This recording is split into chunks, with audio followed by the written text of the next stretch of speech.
Mario Kart 8! The Mario Kart 8 soundtrack is well known for being fantastic, but how often do you take the time to actually listen to the music that is being played as you play? Join me in this series as we look at the dynamic music found in Mario Kart 8.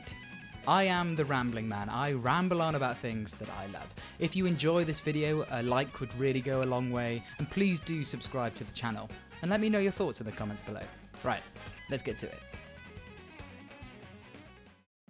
Welcome to the second video in this series. If you want to see the first one, there's a link in the description and I'll put one of the little card things in one of the corners. In this video, we're going to start looking at some of the tracks and how they incorporate dynamic music into their map design. But first, I want to touch on another musical feature that spans the whole game that I actually missed in the last video. When you finish a race in Mario Kart 8, the music that plays is actually based on where you came in the race. For example, if you come in first, you'll hear this.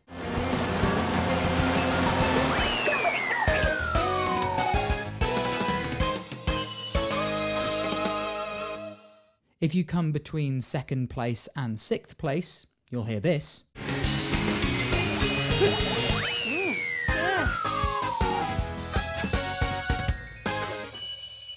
And if you come 7th or lower, you'll hear this.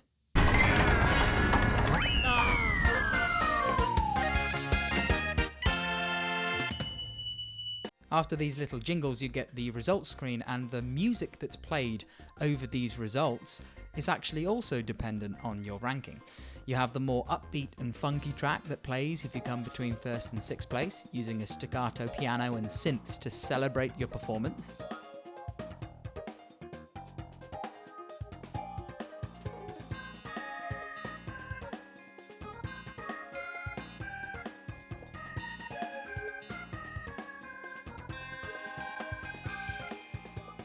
Then the more mellow music that plays when you come 7th or lower, using a strummed guitar, synths and softer piano tunes to reflect how you might not have done as well as you hoped. And it's things like this, the little details, that I love and I think really enrich the whole experience of playing this game. There is a musical track that reflects each situation that you find yourself in, and I think it's brilliant. Now we're going to be moving on to the tracks. I'm going to be going cup by cup, picking out the tracks that have adaptive music in it. This means that I won't actually be looking at the majority of the tracks in this game. I think that every single racetrack has brilliant musical backing, but this video series is solely focused on the dynamic and adaptive music of this game.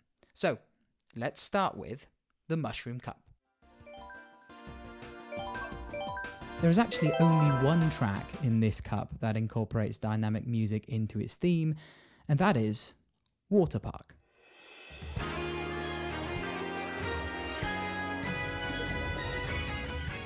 This map takes place in a theme park, with the track going along one of the rides, the Sub Coaster. In this track, you drive past various different attractions, all full of people enjoying themselves and having a great time, and the music does a brilliant job of reflecting this. The bass lays down an upbeat Latin rhythm with an energetic piano section accompanied by a lively brass section. Steel drums are also used to give it a slightly tropical and sunny feeling. Now, being a water park, there are large sections that are underwater, and this is where our first use of geographically dynamic music is used.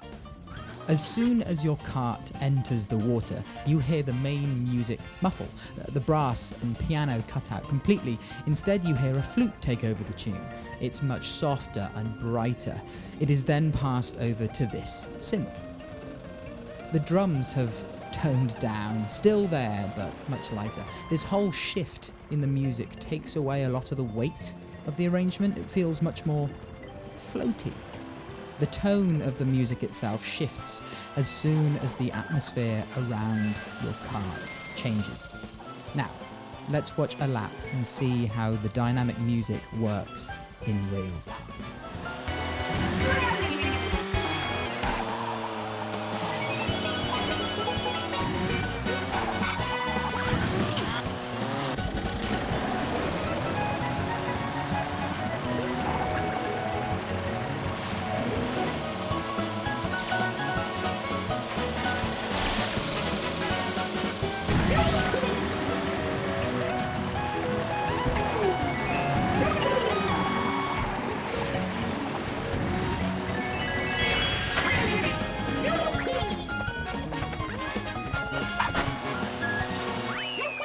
I think the music in this track just does a fantastic job of reflecting the various different places that you are. There's only 2 variations in the theme, but both variation is just so distinct and so reflective of the atmosphere that it is incorporated into.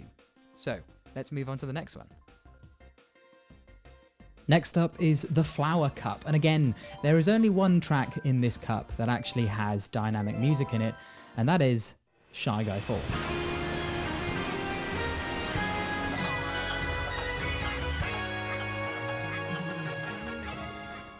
Now, if I'm going to be honest with you, there's not actually that much that happens in this track, but it still counts, and it's also pretty cute. This track has you driving around a cliffside, using the anti-gravity feature of the game to drive up and down the waterfalls is pretty cool. And as you race up and down the cliff itself, you can see Shy Guys working really hard all around, lifting things up and down the cliff, and then towards the end of the track, you can see them mining.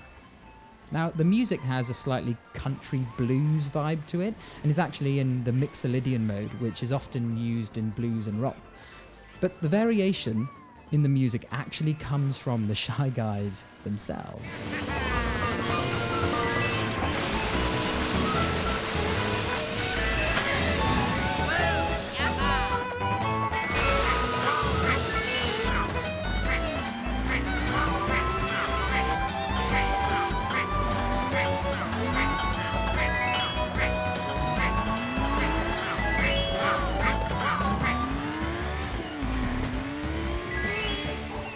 Now here is a quote from the actual composer of this music, talking about it. "We wanted to give this track the same sense of excitement you get from accelerating rapidly down a steep slope. We thought the Shy Guys moving in time to the music were really cute, so we added their voices for fun, singing in time to the track." Now I think that singing is a bit of a stretch, but to be fair to them, they are in time with the music. Now this is actually the only variation in the track, but I do think it has a bit of charm to it. Something that is actually really cool is that when you hit the final lap and the music speeds up, these 2 guys also speed up their little seesawing so that they keep in time with the music, and I think that's a nice attention to detail.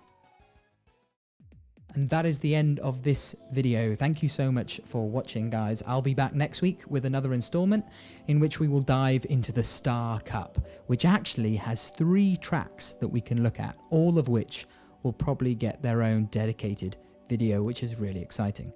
So I'll see you then.